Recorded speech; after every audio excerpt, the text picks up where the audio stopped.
ಗೇರು ಸೊಪ್ಪಿನ ಜಲಪಾತ ಅಂತಲೂ ಕರೆಸಿಕೊಳ್ಳುವ ಜೋಗ ಜಲಪಾತ 292 ಮೀಟರ್ ಎತ್ತರದಿಂದ ಧುಮ್ಮಿಕ್ಕುತ್ತದೆ. ಇದು ಭಾರತದ 2ನೇ ಎತ್ತರದ ಜಲಪಾತ. ಬೇಸಿಗೆಯೊಳಗ ಸಣ್ಣದಾಗಿ ಹರಿಯುವ ಇದು ಮಳೆಗಾಲೊಳಗ ಜೋರಾಗಿ ಧುಮ್ಮಿಕ್ತದ. ಈಗ ಹೆಂಗದ ಅಂತ ಹೇಳಿ ನೋಡ್ಬರೋಣ ಬರ್ರಿ.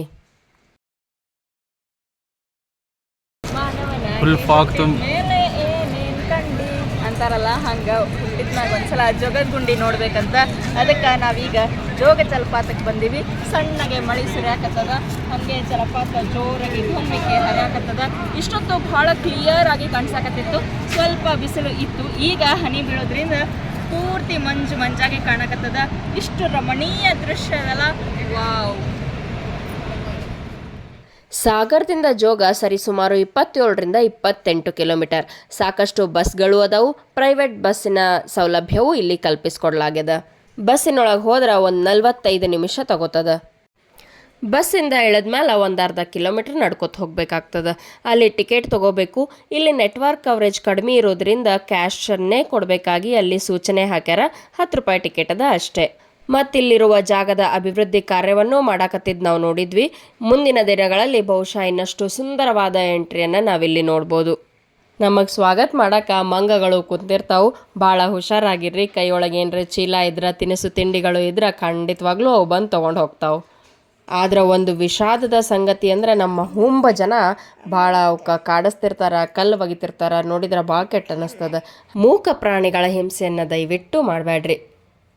ಇನ್ನು ಇಲ್ಲೇ ವ್ಯೂ ಪಾಯಿಂಟ್ ನಮಗೆ ಸಿಗೋದು. ಸೇಫ್ಟಿಗೆ ಅಂಥೇಳಿ ಅಲ್ಲಿ ಗ್ರಿಲ್ಗಳನ್ನು ಹಾಕ್ಯಾರ.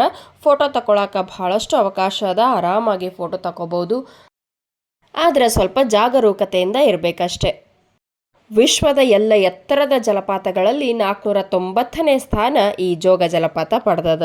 ತೀರ್ಥಹಳ್ಳಿ ತಾಲೂಕಿನ ನೊಣಬೂರು ಅದರ ಪಕ್ಕದಲ್ಲೇ ಅಂಬುತೀರ್ಥ ಅಂತ ಹೇಳಿ ಅದ. ಅಲ್ಲಿ ಶರಾವತಿ ನದಿ ಹುಟ್ಕೋತದಂತ. ಇಲ್ಲಿ ಬಿದ್ಮೇಲೆ ಮುಂದೆ ಗೇರು ಸೊಪ್ಪ ಗ್ರಾಮಕ್ಕೆ ಹೋಗ್ತದ.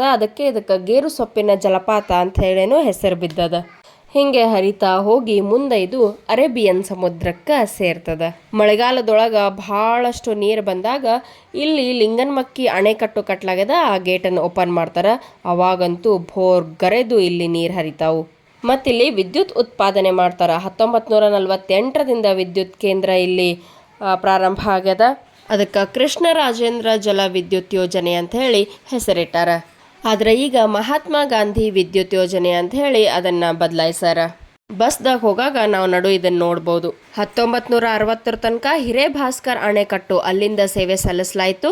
ಅದಾದ ನಂತರ ವಿಶ್ವೇಶ್ವರಯ್ಯ ಅವರ ಪರಿಕಲ್ಪನೆಯಿಂದ ಇದು ಲಿಂಗನಮಕ್ಕಿ ಅಣೆಕಟ್ಟಿಂದ ಸೇವೆ ಸಲ್ಲಿಸಲಾಗುತ್ತದೆ. ಈ ಜಲಪಾತದ ಪ್ರಪಾತವನ್ನು ನೋಡಾಕ ನಾವು 1400 ಮೆಟ್ಟಿಲುಗಳನ್ನು ಇಳಿಬೇಕಾಗ್ತದ. ಆದ್ರೆ ಜಾಗರೂಕತೆಯಿಂದ ಕ್ಲೈಮೇಟನ್ನು ನೋಡಿ ಇಳೋದು ಉತ್ತಮ. ನಾವು ಹೋಗಿದ್ದು ಜುಲೈ 27ಕ್ಕೆ. ಈಗ ಮತ್ತಷ್ಟು ಜಾಸ್ತಿ ನೀರು ಬಂದಾವಂತ. ಪ್ರವಾಸಿಗರು ನೀವು ಹೋಗೋದಾದ್ರೆ ಭಾಳಷ್ಟು ಹುಷಾರಿಂದ ಹೋಗ್ರಿ ಅಂತ ಹೇಳ್ತಾ ಇವತ್ತಿನ ಸಂಚಿಕೆ ನಾನು ಮುಗಿಸ್ತಾ ಇದ್ದೀನಿ. ನೋಡಿದ್ರಲ್ಲ ಸ್ನೇಹಿತರೆ, ಇದು ಇವತ್ತಿನ ಜೋಗ ಸಂಚಿಕೆ. ಮತ್ತು ಮುಂದಿನ ಸಂಚಿಕೆಯೊಳಗೆ ಸಿಗೋಣಂತ. ಅಲ್ಲಿವರೆಗೂ ನೋಡ್ತಾ ಇರಿ ಮನೀಷಾ ನರೇಟ್ಸ್. ನಿಮ್ಮ ಬೆಂಬಲ ನನ್ನ ಹಂಬಲ. ನಮಸ್ಕಾರ. ಬಾಯ್.